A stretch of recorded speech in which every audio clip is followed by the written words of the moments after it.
Hi everyone, it's Ardith, and today I'm having some fun with some of the new goodies from the latest Heffy Doodle release. I've made two simple but fun cards, so let's get started. The first card is a big bee made of bees from Big Bug Hugs to wish someone a happy bee day. I started by drawing a big letter B on a panel of white cardstock. This gave me a guide for my stamping. The next step was to stamp bees all around the letter. I started in the top left corner and I worked my way around, trying to make sure that none of the bees was upside down, but maybe pointed in the direction of the lines of the letter, if that makes sense.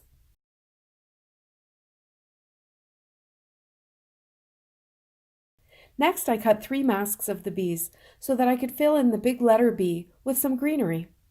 I moved around the letter B with the masks, stamping the smaller branch of heart-shaped leaves between all the bees.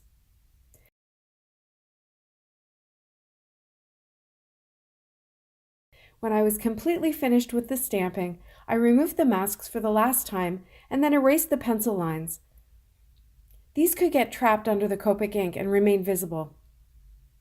My coloring was very simple, so I'll just show you one of the bees. 3 shades of pale yellow ink on the bee's face and bottom, working lightest to darkest and back again, leaving his face the lightest. I did add some pale pink cheeks to each bee. Next, I used toner grays for the bee's black stripe. Finally, I added a tiny flick of pink to each wing to help make them look iridescent. Then I moved on to the leaves.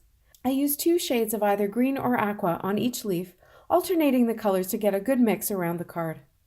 And to add to the iridescence of the wings, I used stardust stickles for some sparkle. To finish this card, I trimmed the panel and then glued it to a gray card base.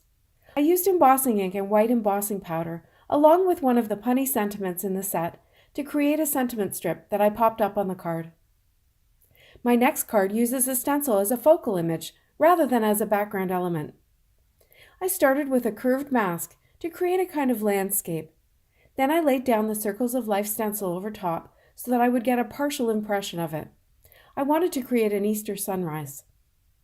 I started in the center with bright yellow ink and blended it outwards. Before I moved on to the next shade, I got a scrap piece of paper to mask the bottom part of the panel because I was finding that the full circular motion seemed to be an efficient way for me to blend the ink, and obviously I didn't want any of it below my horizon.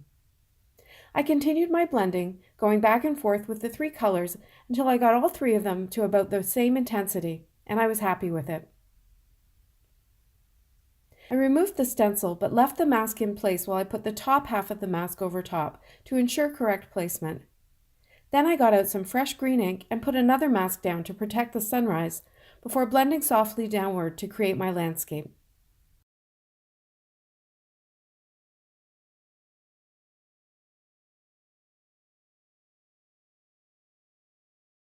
I used a MISTI to stamp my Easter sentiment from Special Day Sentiment Duos, and then I added some tiny flowers and a butterfly, both from No Matter What.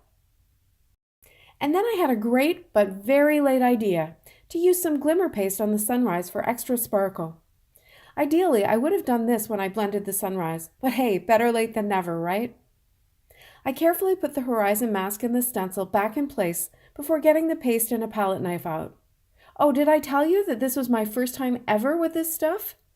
I was a little nervous about messing it up, but it's pretty easy. Just spread it over everything, get the excess back into the jar, and then remove the stencil. And wow, is it ever sparkly! Perfect for a dramatic Easter sunrise. To finish this card, I just waited for it to dry before popping the panel up on a white square card base. I hope you enjoyed this video as much as I enjoyed making these cards. This release is full of adorable stamps, dies, and stencils. There's something for everyone. Shopping links are below and on my blog. Thanks so much for watching. See you next time.